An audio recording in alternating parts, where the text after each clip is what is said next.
Sign it, Isabelle. Sign it now, or your father dies on that operating table. I stared at the marriage certificate on the mahogany desk, my hands trembling as champagne bubbles popped in crystal flutes around us. 22 years old, and I was about to become Mrs. Damien Cole, wife to the coldest, most ruthless man I'd ever met. A man who just whispered 6 words that would haunt me forever. I vow never to touch you. But here's what nobody knew that night. Not my desperate father, not the lawyers circling like vultures, not even Damien himself.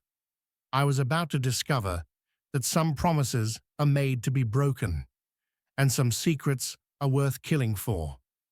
3 months earlier, my world was simple.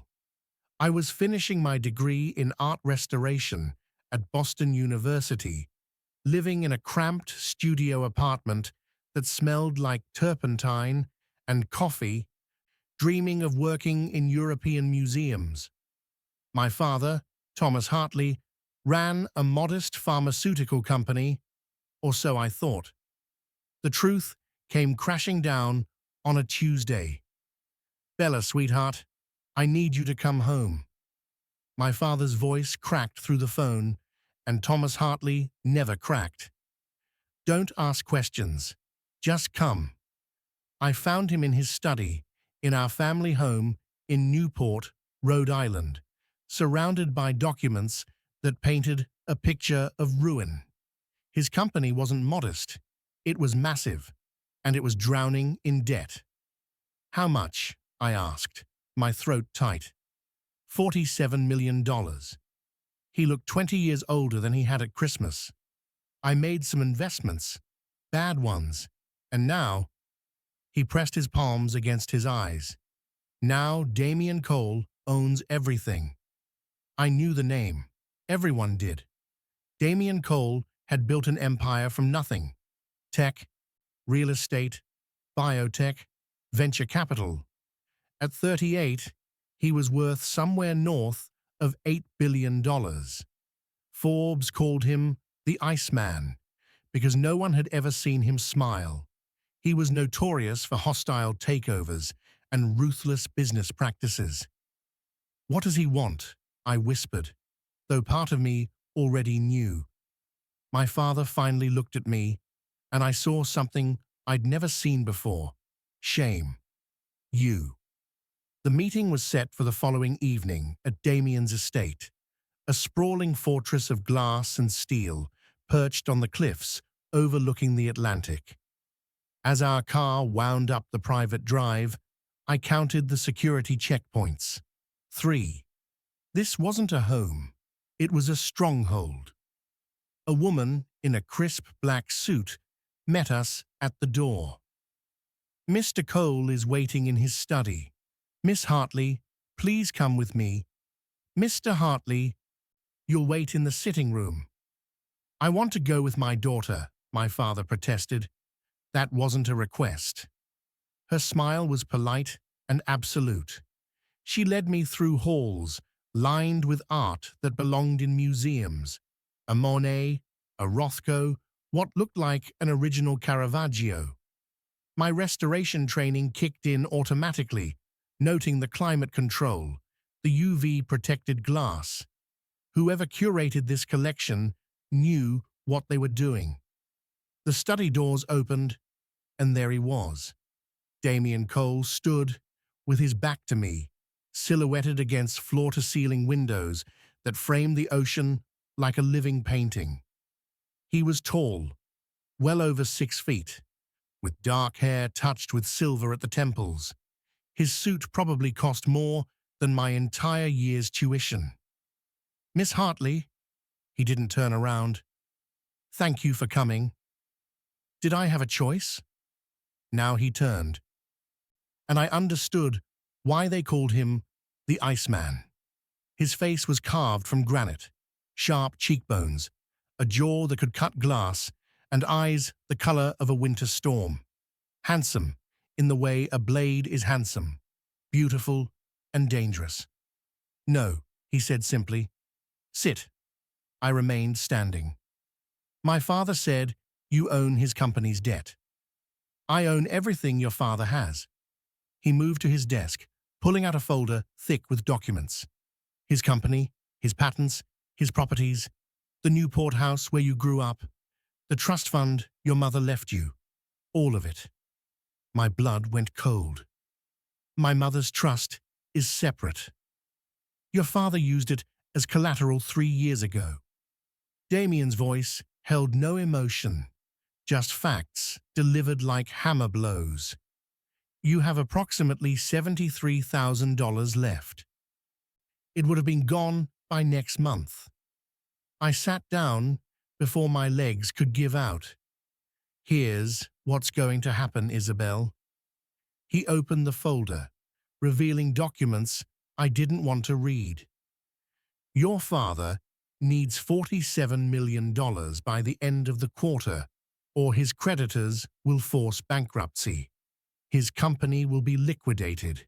He'll face fraud charges for misrepresenting the company's assets. He's looking at 15 to 20 years in federal prison. Why are you doing this? My voice shook with rage.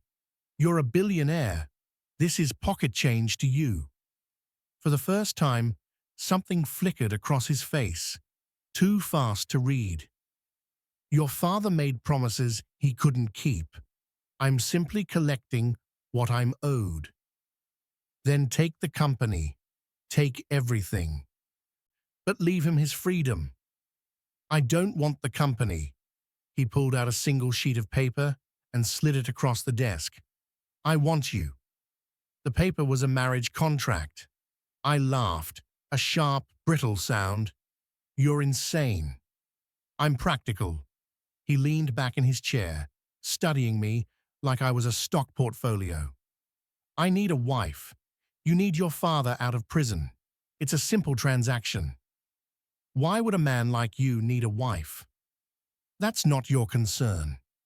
It is if you expect me to marry you. I stood, ready to walk out. Sit down, Isabelle, or your father goes to jail tonight. His voice was quiet, but it stopped me cold. I have prosecutors on speed dial who would love to make an example of a corrupt pharmaceutical executive. I sat. Here are the terms, Damien continued. We marry within 3 months.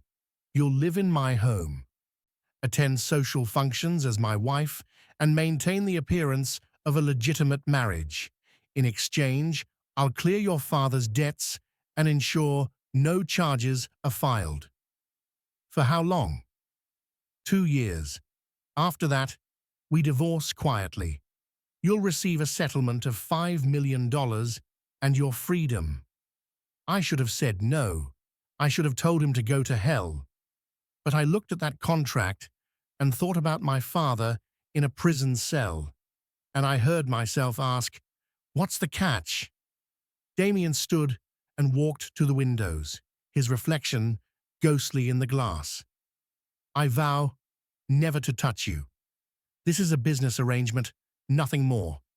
You'll have your own wing of the house, your own life. I won't interfere with anything you do as long as you play the role in public. Why? I couldn't understand it.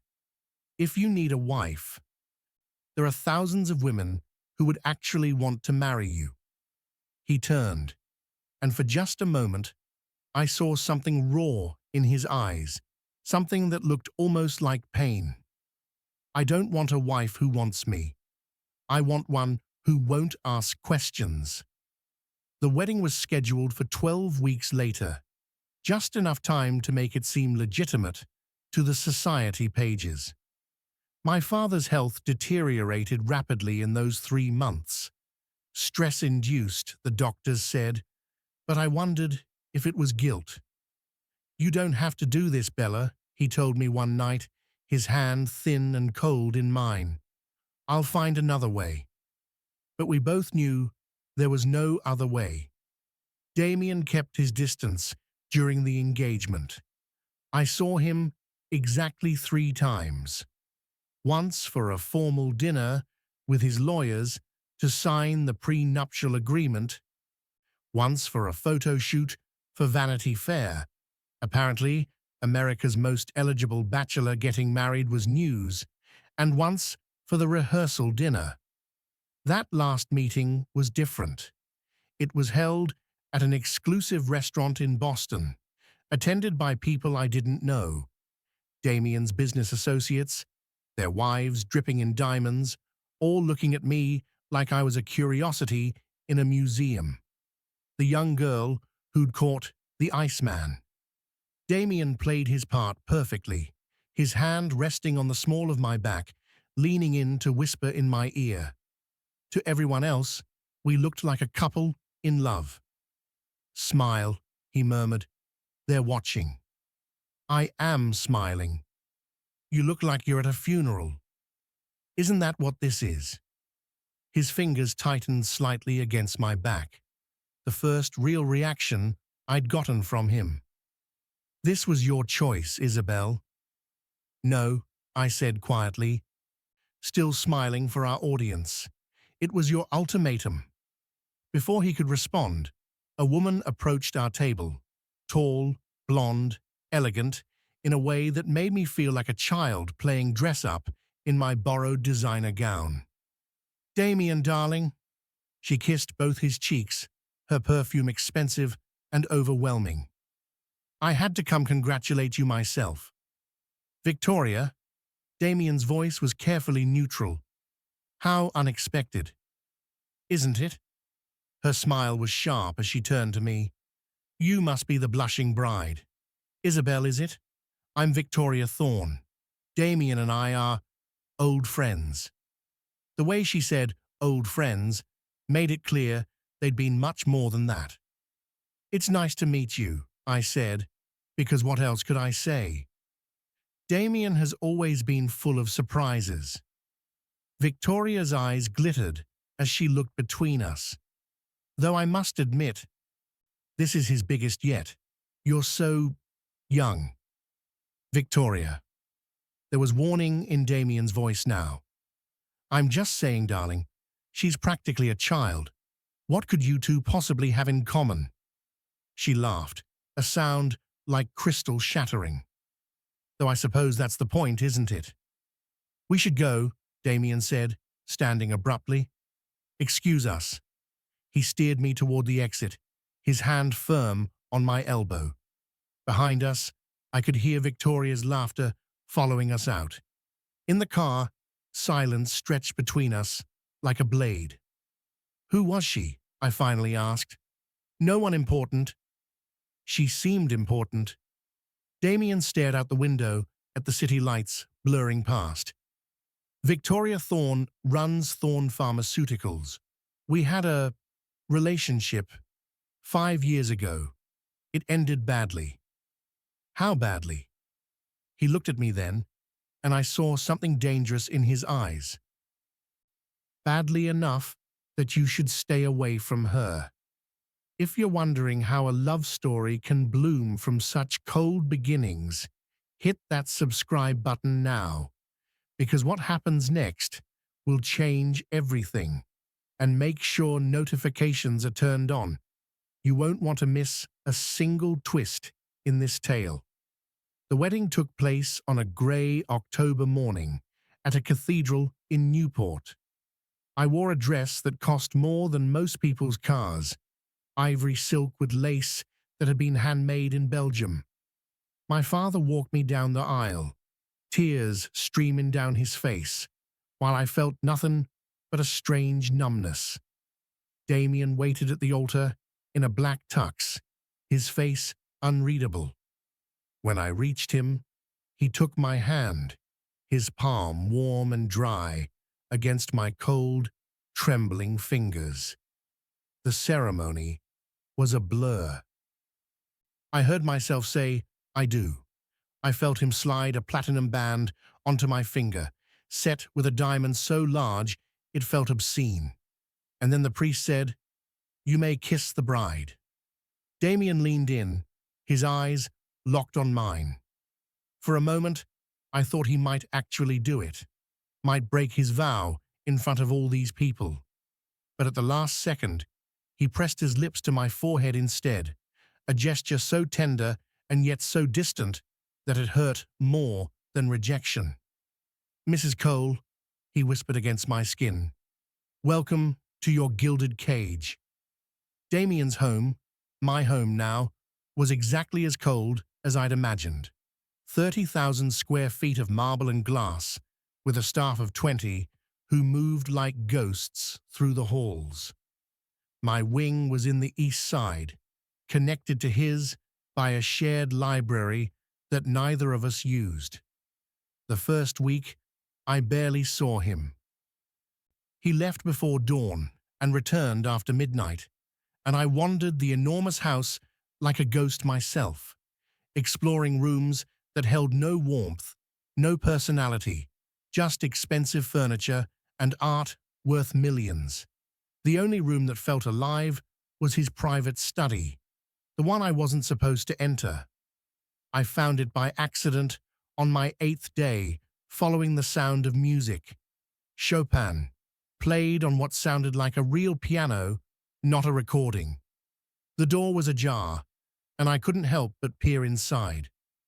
Damien sat at a grand piano, his jacket off, his shirt sleeves rolled up, playing with a skill that stole my breath. His eyes were closed, his entire body focused on the music, and for the first time since I'd met him, he looked human, vulnerable, beautiful. I must have made a sound, because his eyes snapped open and found me in the doorway. The music stopped. "I'm sorry," I said quickly. "I didn't mean to intrude."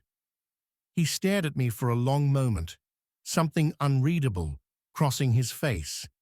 Then he stood and walked past me without a word, leaving the study door open behind him. I didn't follow. But later that night, I heard the piano again, playing the same Chopin nocturne, and I wondered what secrets the Iceman was trying to drown in music. Life fell into a strange rhythm. Damien and I were strangers sharing a house. We took meals separately, lived separate lives, barely spoke except when necessary. But twice a week, we had public appearances, charity galas, business dinners, gallery openings, events where we played the perfect couple. And Damien was a master performer.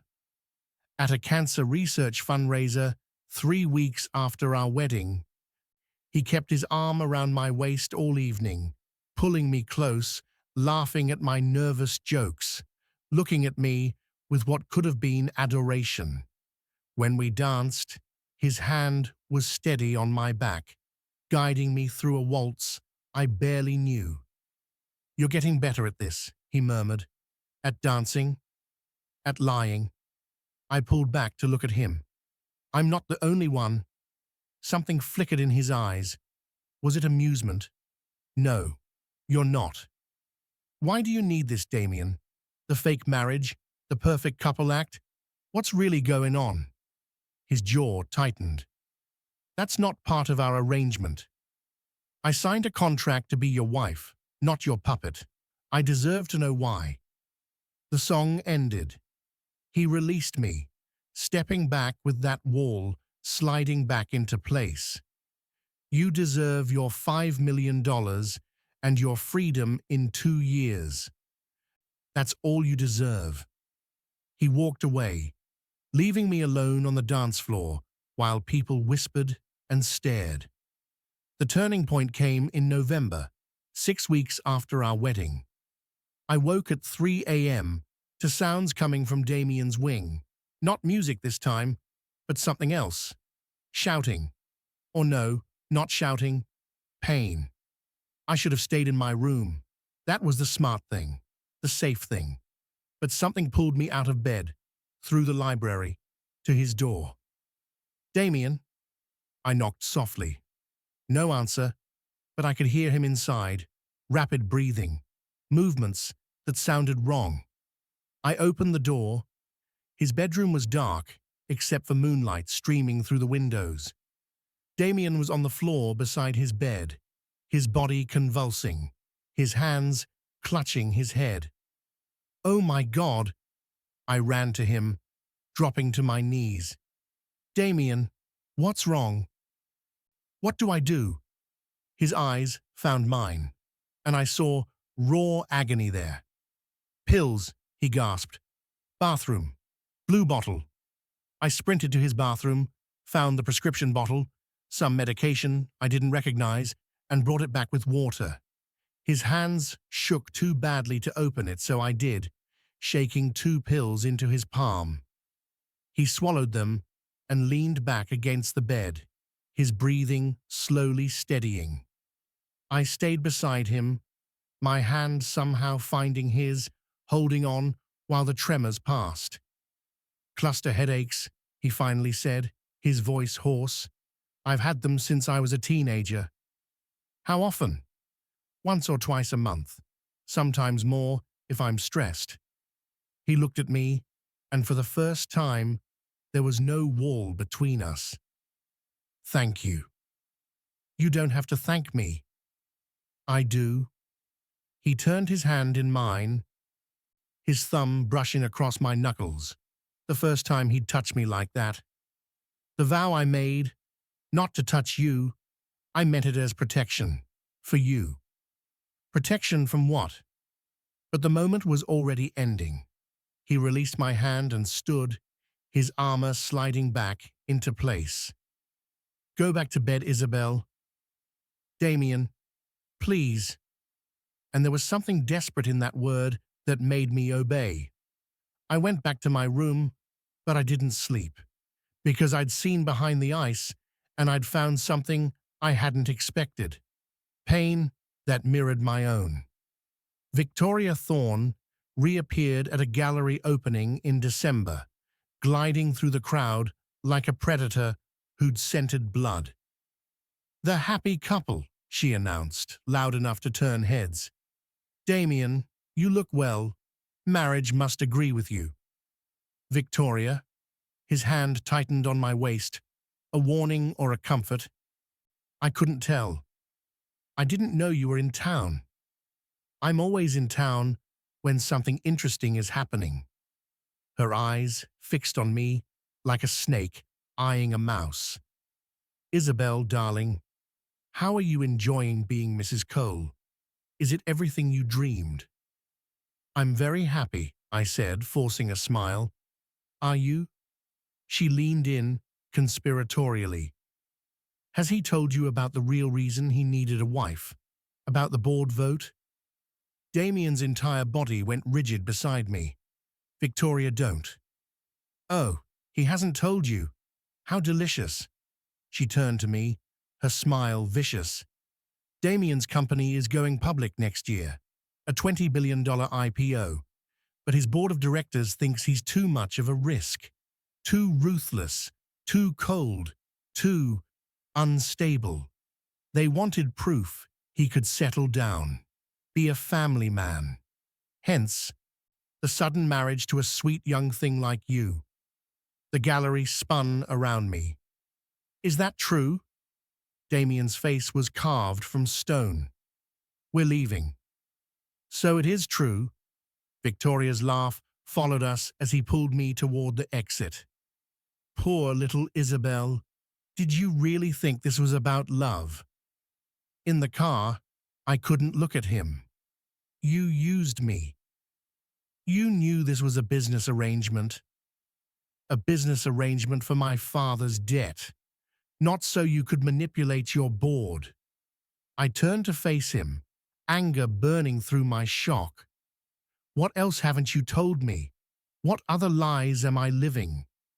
He was silent for a long moment, the city lights painting shadows across his face.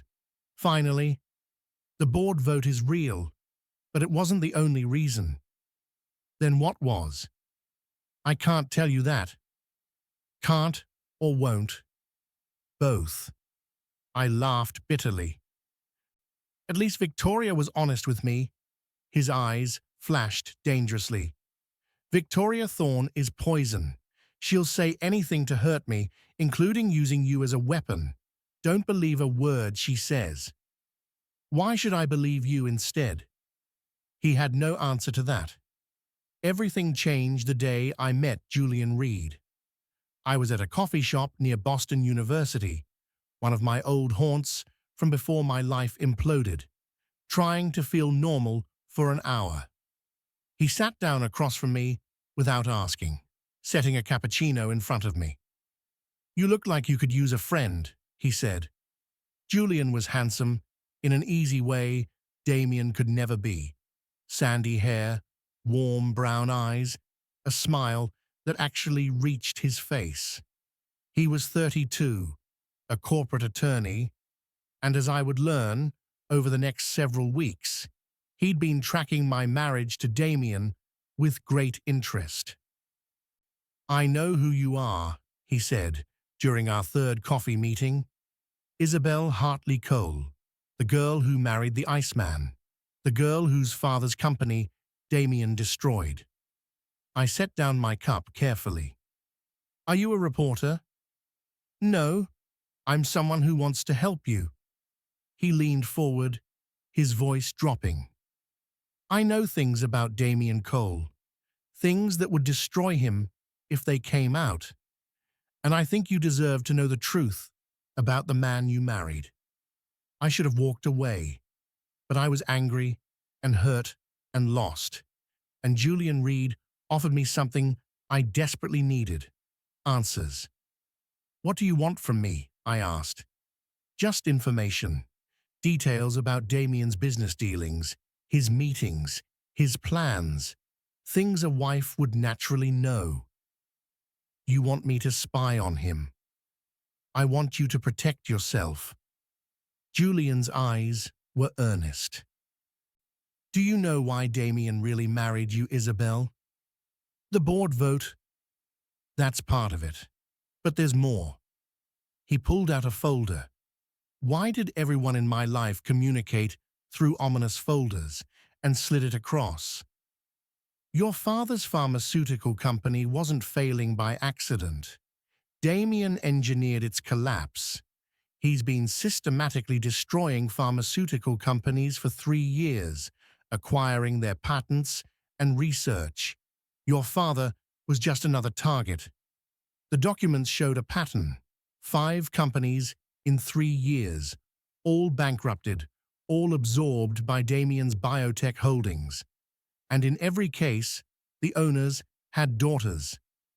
"He's done this before?" My voice was barely a whisper.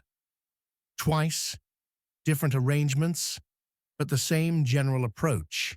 Use the debt as leverage, marry the daughter, absorb the company, divorce when it's convenient." Julian's face was grim. "You're not special, Isabelle. You're just the latest acquisition. This story is about to take a turn you won't see coming. If you're not subscribed yet, hit that button now and smash the like button while you're at it, because the betrayal you think you understand, it's nothing compared to what's about to be revealed." I confronted Damien that night. He was in his study, working late as always. I threw Julian's folder onto his desk, papers scattering across the mahogany surface. "Is it true?" I demanded. "Did you engineer my father's bankruptcy? Was this whole thing just another hostile takeover?" Damien looked at the documents, his face unreadable. Then he stood and walked to his bar cart, pouring 2 glasses of scotch. He set one in front of me. "Sit down. Isabelle, answer the question. Sit down." His voice was quiet, but something in it made me obey. He took a long drink before speaking. "Yes, I targeted your father's company, but not for the reasons you think." "Then enlighten me." "Your father's company was developing a drug, an Alzheimer's medication that showed incredible promise in trials, but he was going to sell it to Prescott Pharmaceuticals." Damien's hands tightened on his glass. Prescott would have buried it. They make billions on current Alzheimer's treatments. A cure would destroy their profit model. So you're claiming you bankrupted my father to save his research? I'm saying the situation was more complex than your friend Julian Reed made it seem. He drained his glass. Who is he, by the way? Your new ally? Someone who's telling me the truth for once. Damien laughed, but there was no humor in it. Julian Reed is Victoria Thorne's attorney. He's been feeding you lies designed to turn you against me. The room tilted. You're lying. Am I? He pulled out his phone, pulling up a photo. Julian and Victoria at a restaurant, heads bent together, clearly intimate. They've been together for 2 years, and they've been trying to destroy me for just as long. I stared at the photo, my carefully constructed understanding crumbling. Why? Because Victoria doesn't handle rejection well, and because I have something she wants, a patent for a cancer treatment that could be worth hundreds of billions. He leaned forward, his grey eyes intense. That's what this is really about, Isabelle. Not revenge, not corporate games. A treatment that could save millions of lives if it falls into the right hands. And you're the right hands. I'm not selling it to someone who'll weaponize it for profit. I wanted to believe him. God, I wanted to believe him so badly. But I'd been lied to so many times, manipulated by everyone around me, that I didn't know what truth even looked like anymore. I don't know what's real, I whispered. For the first time since I'd met him, Damien crossed the space between us. He knelt in front of my chair, putting us at eye level, his hands resting on the arms but not touching me, still honoring that vow. I know I've given you no reason to trust me, he said quietly. I know this marriage was a cage I forced you into, but I swear to you, Isabelle, I never wanted to hurt you. The things I've done, the way I've manipulated the situation, it was to protect something bigger than both of us. Then prove it. Tell me everything. No more secrets, no more walls. He held my gaze for a long moment.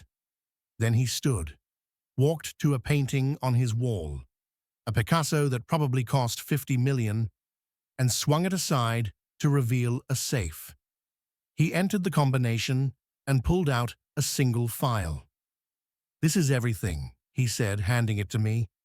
My patents, my research, the companies I've acquired, the medical trials, the FDA applications, the threats I've received.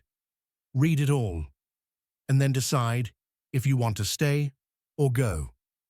I took the file with trembling hands. And if I choose to go, then I'll honor our contract. You'll get your settlement. Your father will stay protected, and you'll never hear from me again.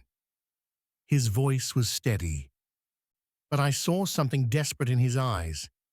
But if you stay, if you choose to really be my partner in this, then everything changes. The vow, I asked softly, I'll leave that choice to you. I spent 3 days reading that file. What I found changed everything. Damien wasn't just acquiring pharmaceutical companies. He was rescuing research that would otherwise be destroyed. The cancer treatment Victoria wanted wasn't the only thing he'd saved. There were treatments for ALS, for Parkinson's, for rare childhood diseases that Big Pharma had abandoned because they weren't profitable enough. He'd spent billions of his own money funding trials, navigating FDA bureaucracy, fighting patent trolls and corporate lawyers. And he'd done it all in silence, never seeking credit or recognition. One document stopped me cold. A A photo of a young woman, maybe 16, with Damien's eyes and his smile, the smile I'd never seen him wear. I found him in his study at midnight, staring at the same photo on his desk. "Who is she?" I asked from the doorway. He didn't startle, as if he'd been waiting for this question. "My sister, Emma. She died 11 years ago." I stepped into the room, drawn by the raw grief in his voice. "She had a brain tumor," he continued, still staring at the photo. "Aggressive, inoperable. The pharmaceutical companies had research that might have helped, but they'd shelved it years before. Not profitable enough. I watched her die over 6 months, helpless, while companies sat on potential cures because of spreadsheets and shareholders." "Damien," I moved closer, my hand hovering near his shoulder, wanting to comfort, but not knowing if he'd accept it. "I made a promise at her funeral," he said, "that I'd never let profit margins determine who lives and who dies, that I'd do whatever it took to get life-saving research into the world." He finally looked at me, and his eyes were haunted. "That's why I need to control these patents, why I've done all of this.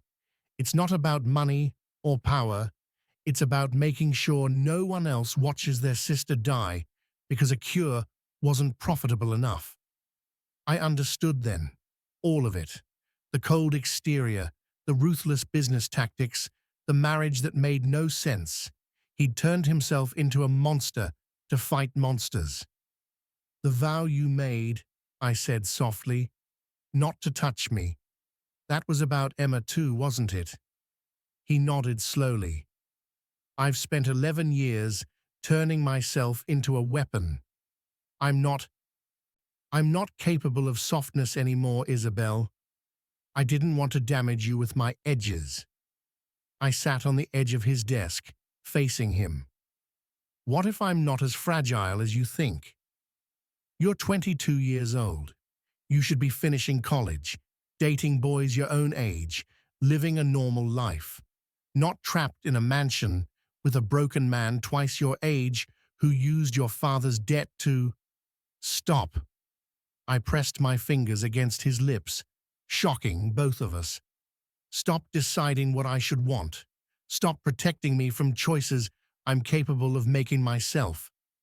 His eyes locked on mine, and I saw the ice finally, truly cracking. "I read your file," I continued, my hand dropping, but staying close. "I see what you're trying to do, and I want to help. Not because of the contract, not because you forced me, but because this matters. Because you matter. Isabelle, I'm choosing to stay, Damien. Really stay. As your partner, your ally, your—" I took a breath. "Your wife. If you'll have me." For a long moment, he just stared at me. Then slowly, carefully, as if approaching something precious and breakable, he reached up and cupped my face in his hands. "Are you sure?" he whispered. "I'm sure."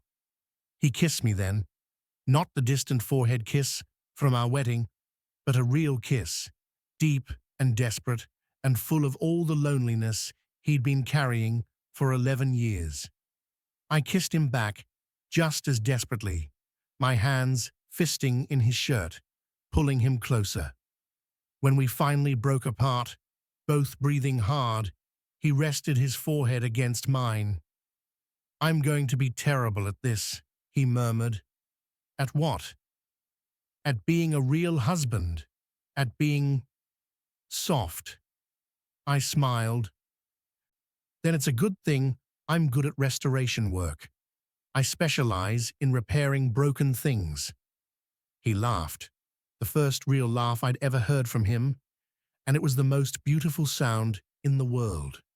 Everything was different after that night, and yet nothing changed on the surface. We still maintained separate wings, still played our parts in public. But now there was truth, behind the performance. Damien taught me about his research, showing me the labs he'd built, introducing me to the scientists whose work he funded. I started helping with the foundation he'd created in Emma's name, using my art history background to organize charity auctions that raised millions. And slowly, carefully, we learned each other. I discovered that Damien was brilliant and funny when he let his guard down, that he played piano at 2 a.m. when he couldn't sleep, that he had nightmares about Emma's death that left him shaking and lost, that his favorite food was surprisingly simple: grilled cheese sandwiches made with expensive imported cheese. He learned that I was stronger than I looked, that I had a wicked sense of humor, that I could match his intensity when it came to the work we were doing, that I'd never had a serious relationship because I'd been too focused on school and art, and I was secretly terrified I'd be terrible at intimacy. "You're not terrible at anything," he told me one night after I'd confessed this fear. We were in his bed, our bed now, my head on his chest, his fingers tracing patterns on my shoulder. "You have to say that. You're my husband. I'm your husband who doesn't lie to you anymore." He tilted my chin up to meet his eyes. "You're extraordinary, Isabelle. You make me want to be more than a weapon. You make me want to be human again." He kissed me then, and that night, for the first time, the vow was truly, completely broken. But happiness makes you careless, and we'd both forgotten that we had enemies circling. The first warning came in January, 4 months after our wedding. Damien received a letter at his office. No return address, just a single sentence: "I know what you're hiding." "Could be anything," he said, but I saw the tension in his shoulders. "I've made a lot of enemies." The second warning came a week later. Photos of us at one of his research labs, clearly taken with a telephoto lens from outside the building. Someone was watching us. "We need to be more careful," Damien said, increasing security at the house, having his team sweep for bugs and trackers. But careful wasn't enough. The trap was sprung at Damien's company gala in February, the biggest event of the season, with board members, investors, and press from around the world. It was the night before the board vote on taking his company public, and everything hung in balance. I wore a dress Damien had chosen, deep emerald silk that made me feel like royalty, and we arrived together, playing the perfect couple one more time. Except now, it wasn't playing. "You're stunning," he murmured as we walked the red carpet, cameras flashing around us. "You're not so bad yourself." He smiled, that real smile I'd slowly coaxed out of him, and I felt my heart swell with something I hadn't expected to find in this gilded cage: love. The evening started perfectly. Damien gave a speech about the company's vision, about medicine that served patients instead of profits. I saw board members nodding, saw the approval in their eyes. The vote tomorrow would be unanimous. Then, Victoria Thorne took the stage.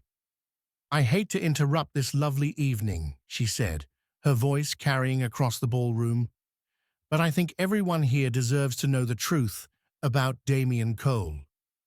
Damien's hand found mine squeezing hard. "Don't react," he whispered. "Whatever she says, don't react. Mr. Cole has presented himself as a visionary, a humanitarian."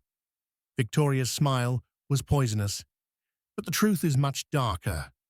"You see, Damien has been conducting unauthorized medical trials, experimenting on patients without FDA approval, falsifying data, putting lives at risk. Gasps rippled through the crowd. Damien's fingers were crushing mine now. "That's a lie," he said, his voice carrying. "Everything I've done has been fully documented and approved." "Then explain these." Victoria nodded to someone, and screens around the ballroom lit up with documents, medical records, FDA complaints, emails that seemed to show Damien authorizing risky procedures. I stared at the screens, my stomach dropping. They looked real. Too real. "These are forgeries," Damien said, but his voice had lost its certainty. "Are they?" Victoria turned to the crowd. "I think the FDA will want to investigate, along with the DOJ, given the scale of fraud involved. Mr. Cole could be looking at serious prison time." The room erupted. Board members clustered together, whispering urgently. Investors headed for the exits. Press swarmed toward us, shouting questions. Damien pulled me through the chaos, his security team forming a barrier as we made for the door. But before we could escape, Julian Reed stepped into our path.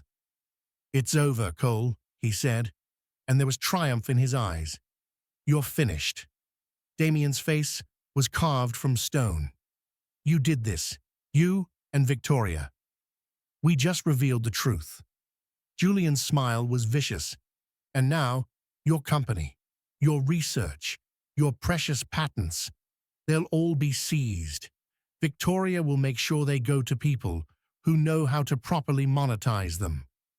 I felt Damien's hand trembling in mine, not with fear, but with rage. "You're destroying treatments that could save millions," I said, my voice shaking. "For what? Money?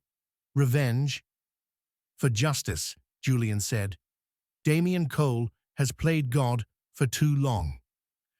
It's time someone brought him down." We fled to the house, Damien's lawyers already working through the night to fight the accusations. But by morning, it was clear. The documents Victoria had presented were sophisticated forgeries, but they'd been released to the media before anyone could debunk them. The damage was done. The board vote was postponed.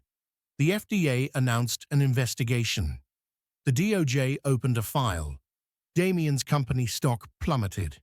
I found him in his study at dawn, staring at Emma's photo. "They've won," he said quietly. "By the time we prove the documents are fake, the company will be worthless. The board will vote me out. Everything I've built, everything Emma died for, it's gone." "No." I moved to his side. "We fight. There's nothing to fight with, Isabelle." He looked at me, and I saw defeat in his eyes for the first time. "I'm sorry. I brought you into this, and now you'll go down with me." "I don't care about going down. I care about you giving up."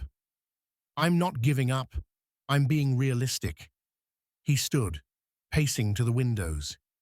"Victoria has been planning this for years. She has resources, connections, a media empire. We have forged documents that will take months to disprove, and we don't have months. Then we need a different approach." My mind was racing, years of studying restoration work kicking in. When something is too damaged to repair, you have to get creative. "We can't fight her head-on, but maybe we don't have to." "What are you thinking?" "I'm thinking about what Julian told me, back when I thought he was helping me." I pulled out my phone, scrolling through old messages. He said Victoria has been systematically destroying pharmaceutical companies. That means she's done this before. And if she's done it before, there might be other victims. Damien's eyes lit up with understanding. Other people she's destroyed, who might want revenge. Exactly. It took us 3 days to find them. 5 executives from companies Victoria had destroyed, their lives and careers ruined by tactics similar to what she'd used against Damien. One of them was the daughter of the first pharmaceutical CEO Victoria had targeted, a woman named Dr. Sarah Chen, who'd lost her father's cancer research company and her father himself to a stress-induced heart attack. We met them in secret at a safe house Damien owned outside the city. "Why should we help you?" Dr. Chen asked, her eyes hard. "You're just another billionaire who got outmaneuvered. Because if we don't stop Victoria now, she'll keep doing this," I said. "She'll keep burying research, keep putting profits over patients, keep destroying anyone who gets in her way." "And what exactly can you offer us?" Damien leaned forward. "Proof. I've been tracking Victoria's activities for years, documenting everything: patent theft, bribery, falsified research, illegal campaign contributions. I have enough to put her away for decades, but I need your testimony to make it stick. Proof that there's a pattern, that this wasn't just an isolated incident." Dr. Chen looked at the others, something passing between them silently. Then she turned back to us. "We'll help, but on one condition." "Name it," Damien said. "When this is over, when Victoria is brought down, all of your research, all of your patents, they go into a non-profit foundation. No more one man controlling life-saving treatments. No more games like this." I saw Damien's jaw tighten. These patents represented everything he'd built, everything he'd sacrificed for. Giving them up meant losing control of Emma's legacy. I took his hand. "Do it," I whispered. He looked at me, surprise in his eyes. "Isabelle, your sister wanted people to be saved. She wouldn't care who controlled the research as long as it got into the world. You've been so afraid of the wrong people getting these treatments that you've become the thing you hate, one person with too much power." For a long moment, he was silent. Then he nodded slowly. "Agreed," he told Dr. Chen. "Everything goes into a foundation, governed by a board of medical professionals, patient advocates, and research scientists. I'll fund it, but I won't control it." Dr. Chen smiled. "Then you have your alliance, Mr. Cole." The plan was risky. We'd leak our own story to the press, get ahead of Victoria's narrative, but we needed proof first. Real, undeniable proof of her crimes. That's where I came in. "She wants to meet me," I told Damien, showing him the email Victoria had sent that morning. "She says she has a proposition. Something about how I can escape this mess with my reputation intact." "It's a trap." "Of course it's a trap, but it's also an opportunity." I met his eyes. "I can wear a wire. Get her to confess." "Absolutely not. It's too dangerous." "It's our only shot, Damien. She won't talk to you, but she sees me as weak. As a victim, she can manipulate." I cupped his face in my hands. "Let me do this. Let me fight for what we've built." He closed his eyes, leaning into my touch. "If anything happens to you, it won't. I'll have your security team nearby. I'll be careful." I kissed him softly. "Trust me." "I do." He opened his eyes, and I saw fear there, but also pride. "When did you become so brave?" "I learned from the best. I met Victoria at an upscale restaurant downtown, wearing a wire so small it was nearly invisible. Damien's security team was positioned throughout the restaurant, and Julian, who'd proven himself the weak link in Victoria's operation, had been paid handsomely to feed us information about her plans. Victoria was already seated when I arrived, looking elegant and victorious in a white suit. Isabelle, darling, thank you for coming. She kissed my cheek, and I fought the urge to recoil. You look exhausted. Marriage to a criminal must be so trying. Damien isn't a criminal. Not yet anyway, but give the DOJ time. She sipped her wine. That's actually why I wanted to speak with you. I know a way you can come out of this unscathed. I'm listening. Divorce him. Publicly condemn his actions. Testify that he manipulated you, forced you into this marriage. Victoria leaned forward, her eyes gleaming. I can protect you, Isabelle. Get you a settlement that makes Damien's prenup look like pocket change. You could be a victim in all this instead of an accomplice.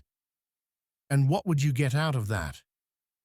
The satisfaction of watching Damien Cole lose everything.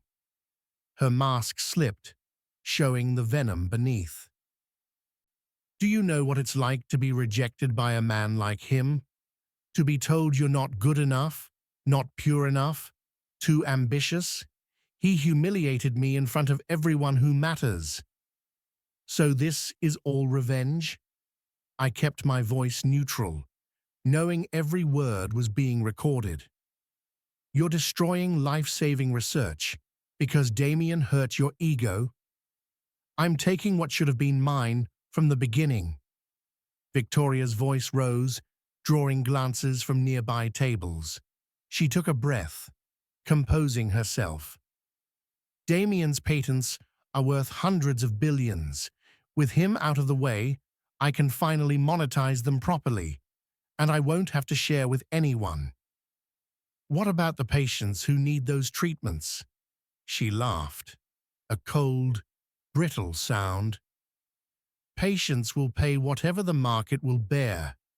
That's how business works, sweetheart. Damien was a fool to think otherwise. I had everything I needed, but I pushed for more.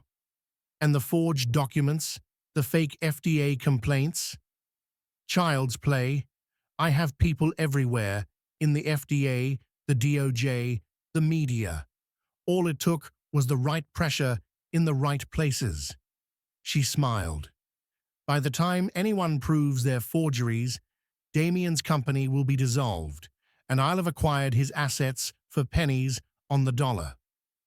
You're admitting to fraud, to conspiracy, to destroying medical research that could save lives. I stood, my hand moving to the wire to make sure it had caught everything. And it's all been recorded. Victoria's face went white, then red. You little... I believe you have everything you need, detectives, I said to the air. 3 plainclothes officers materialized from nearby tables, badges out.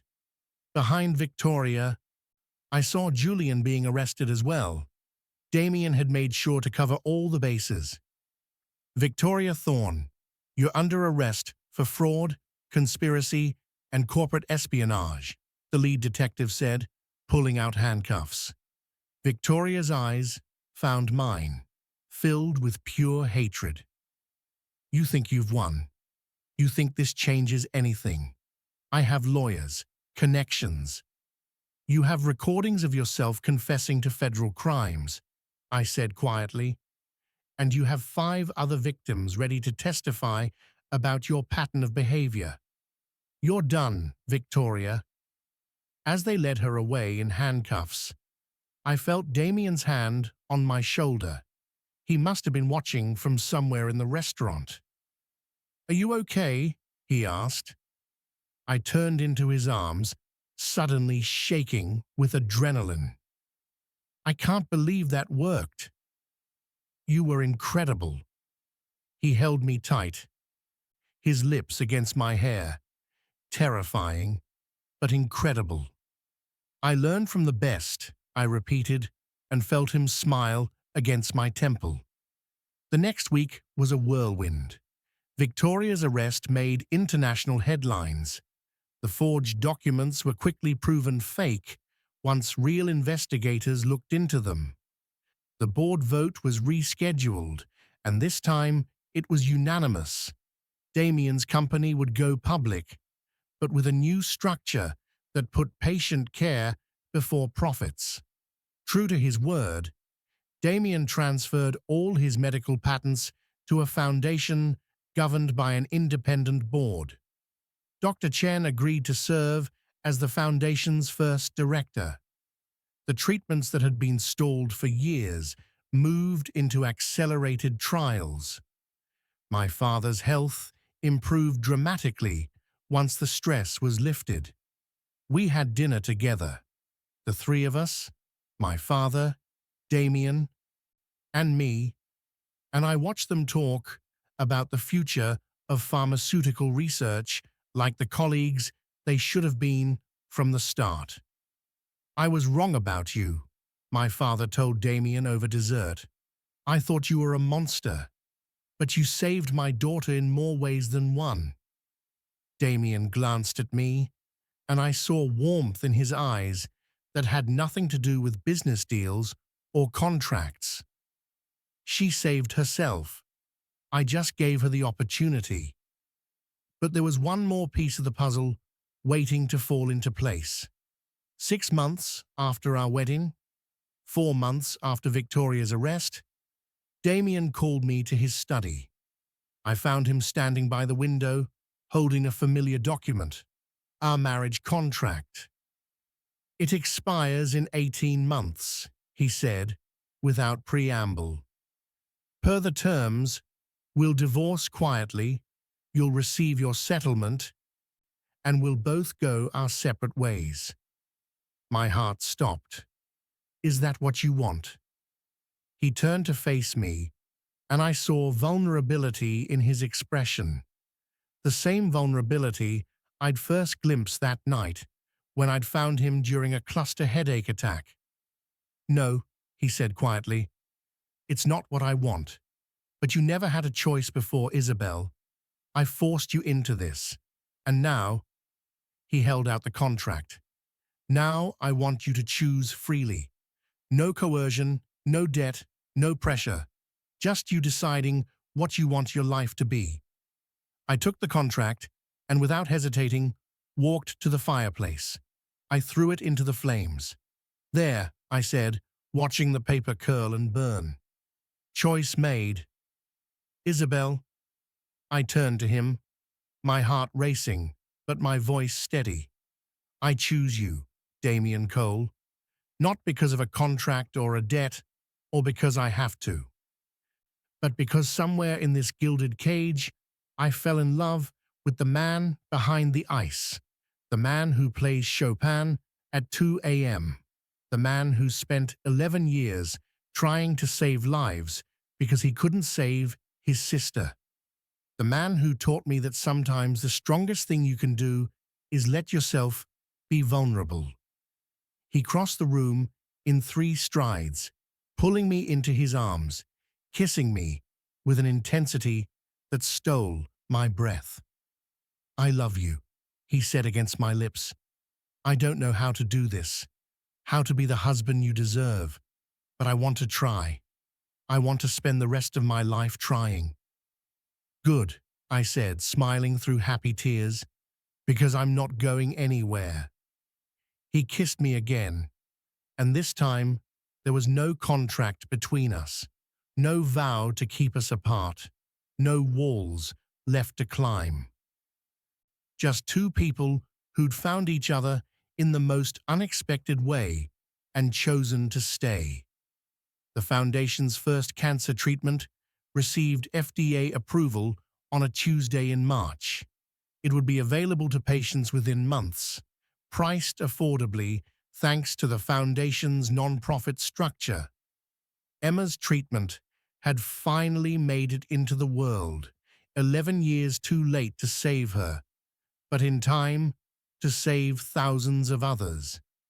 Damien and I stood in the research lab where it had all started, surrounded by scientists celebrating a victory that had been decades in the making.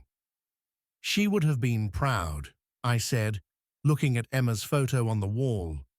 Damien had put it there as a memorial. She would have liked you, Damien replied, his arm around my waist.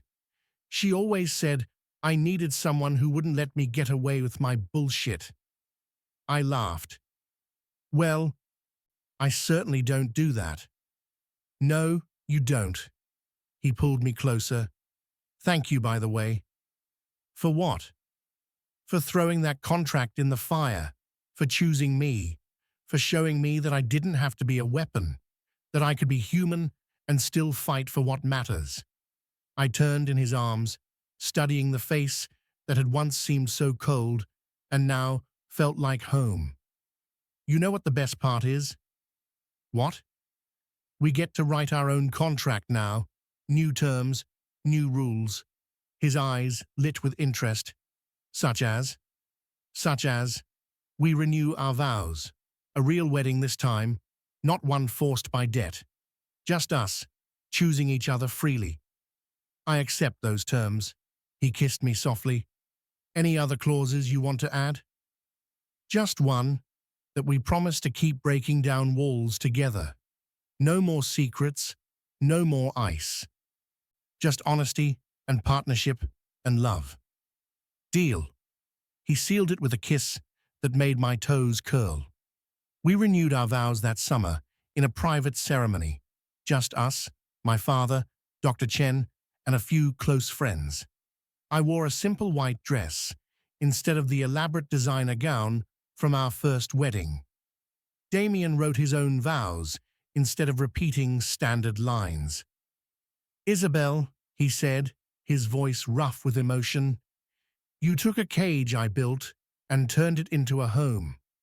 You saw the man I'd buried under ice and pulled him back into the light. I vow to spend every day earning the choice you made when you burned that contract. I vow to never stop fighting for the things that matter, for patience, for research, for justice, and most of all, for you. I vow to play you Chopin at 2 a.m. when you can't sleep, to argue with you when you're wrong and admit when I'm wrong, to build a life with you that honors what we've survived and celebrates what we've become. I choose you, Isabelle Hartley Cole, today and every day after. By the time he finished, I was crying. So was he. I choose you too, I whispered, forever. Victoria Thorne was sentenced to 18 years in federal prison for fraud, conspiracy, and corporate espionage. Julian Reed, who'd cooperated with prosecutors in exchange for a lighter sentence, served 3 years and was disbarred. Their entire network of corrupt pharmaceutical executives was dismantled, with 7 others receiving prison sentences ranging from 5 to 15 years. The foundation Damien created in Emma's name became the gold standard for ethical pharmaceutical research. Under Dr. Sarah Chen's leadership, it brought 12 life-saving treatments to market in 3 years, including the Alzheimer's medication my father had been developing. His company was rebuilt as a subsidiary of the foundation, and he worked there until his peaceful retirement at 65. My father's health fully recovered. He walked me down the aisle at our second wedding, tears of joy this time instead of guilt. He and Damien became genuine friends, spending Sunday afternoons discussing research and playing chess, games Damien always let him win. I completed my degree in art restoration and used my skills to curate the Foundation's art collection, which we opened to the public twice a month. The admission fees funded pediatric cancer research. It felt right, using beauty to fight death, just as Damien had been doing all along. The nightmares that had plagued Damien for 11 years gradually faded. His cluster headaches became less frequent with better stress management and the emotional healing that came from finally honoring Emma's memory the right way. On the rare nights they still struck, I was there with his medication and a steady hand to hold until the pain passed. We never did move into separate wings again. His bedroom became our bedroom, and slowly, we filled that cold mansion with warmth. Photos of our travels, artwork I restored, a baby grand piano in the living room where Damien taught me to play. I was terrible, but he said my enthusiasm made up for my lack of talent. On the 5th anniversary of Emma's death, 16 years after she'd passed, we held a memorial gala that raised $50 million for rare disease research. At the end of the night, Damien and I stood alone in the empty ballroom, his arms around me, my head on his chest. "She'd be proud of you," I said, "of everything you've built in her name." "We built," he corrected. "I couldn't have done any of this without you. We make a good team. The best team." He kissed the top of my head. "I have something for you." He pulled a small box from his pocket. Not a ring box this time, but something else. Inside was a key. "What's this?" "A key to the beach house I bought in the Caribbean. It's small, private, completely off the grid. No board meetings, no galas, no foundation business. Just us." He smiled that real smile I'd worked so hard to earn. "I thought we could use a place where we're not the Coles, billionaire power couple. Just Damien and Isabelle, two people who fell in love in the most unlikely way." I threw my arms around him, laughing and crying at the same time. "When do we leave?" "Tomorrow, if you want." "I want." We spent a month in that beach house, swimming in crystal clear water, cooking simple meals, sleeping late, and making love while ocean breezes drifted through open windows. No cluster headaches came, no crises called us back. Just peace, hard-won and deeply cherished. One night, lying in bed with moonlight painting silver patterns across our skin, Damien turned to me with unusual hesitation. "I've been thinking," he said. "That's always dangerous." He smiled. "I want to adopt. Give a child the life Emma never got to finish.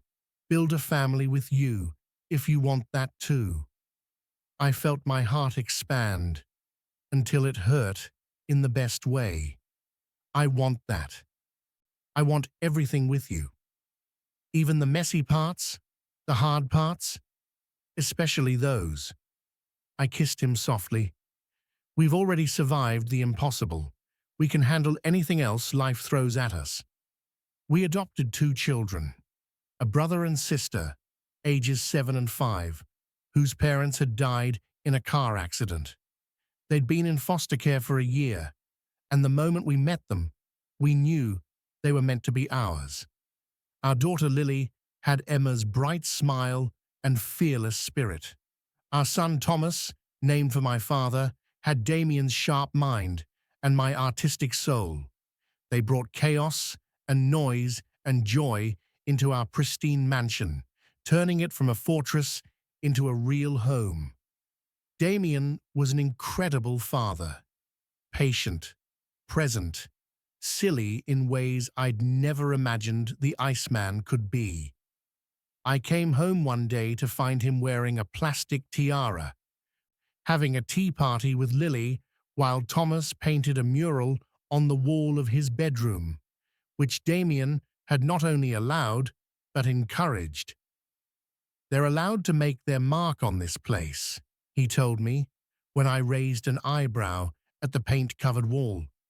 "This is their home, not a museum. They should feel free to be themselves here." My father became the world's best grandfather, spending hours reading to the kids and teaching them about science. Dr. Chen became Aunt Sarah, bringing them gifts from her travels and inspiring Lily to want to become a doctor. The foundation continued to thrive, bringing more treatments to market, saving more lives. Emma's legacy grew beyond anything Damien had imagined. And through it all, Damien and I chose each other every single day. I'm 32 now. Damien is 48. With more silver in his hair and laugh lines around his eyes that weren't there when we met. We've been truly married for 10 years, longer than the 2-year contract would have lasted 5 times over. Our children are teenagers now. Lily is 17 and just got accepted to MIT for pre-med. Thomas is 15 and already selling his artwork in galleries. They know they're adopted, know the whole story of how their parents found each other, and they think it's the most romantic thing in the world, though Lily insists she'll never let anyone force her into anything, and we couldn't be prouder of that. My father is 72 and healthy, still consulting for the foundation part-time and spoiling his grandchildren relentlessly. The foundation has brought 43 life-saving treatments to market. Millions of lives have been saved or improved because of the work started in Emma's name. Victoria Thorne was released from prison last year on good behavior. She sent a letter, not to Damien, but to me. It was short. You were right. I was wrong. I hope I can spend the rest of my life making amends. Thank you for showing me that some things matter more than winning. We never responded, but we didn't need to. Some endings don't require closure, just the knowledge that justice was served and healing happened. Julian Reed became a legal aid attorney after his disbarment was lifted, working for free to help people who couldn't afford representation. He also sent a letter years ago, apologizing for his role in Victoria's schemes. Damien and I discussed it and decided that forgiveness didn't mean forgetting, but it did mean letting go of anger that no longer served us. On our 10th anniversary, Damien surprised me with a trip back to that beach house in the Caribbean. Just the two of us, while my father and Dr. Chen watched the kids. We stood on the beach at sunset, the same place we'd first started really healing, and he handed me a piece of paper. What's this? The original marriage contract, the one you threw in the fire. He smiled. I had a copy. I've been keeping it all these years. I looked at the document, all those cold clinical terms. 2 years, $5 million, no emotional entanglement. I vow never to touch you. Why did you keep it? As a reminder, he said, of how far we've come, of what we almost lost by following rules instead of hearts. I took the paper and walked to the water's edge. The waves lapped at my feet as I tore it into pieces, letting them fall into the ocean where the tide could carry them away forever. We don't need reminders, I said, turning back to him. We have a real life together now. Real love, real family, real everything. He pulled me into his arms, and we danced on the beach as the sun set. No music, no witnesses, no contracts. Just two people who'd started in a gilded cage and built a life so full of love and purpose that the cage itself seemed like a distant dream. I love you, Isabelle Cole, he murmured against my hair. I love you too, Damien Cole. No regrets? Not a single one. And it was true. Every hard moment, every betrayal, every fight and fear and painful revelation had led us here, to a life neither of us could have imagined. That night, he'd made me sign a contract and vowed never to touch me. The vow had been broken. The contract had been burned. But the love was eternal. Thank you for joining Isabelle and Damien on their journey from a gilded cage to true love. If this story touched your heart, hit that subscribe button and like this video. It helps us create more epic romance stories for you. Drop a comment telling us your favorite moment and turn on notifications so you never miss our next upload. Remember, sometimes the most unlikely beginnings lead to the most beautiful endings. Love is always worth fighting for, and sometimes the walls we build to protect ourselves are the very things keeping us from the happiness we deserve. Until next time, keep believing in love stories, especially the ones that start in the most unexpected ways.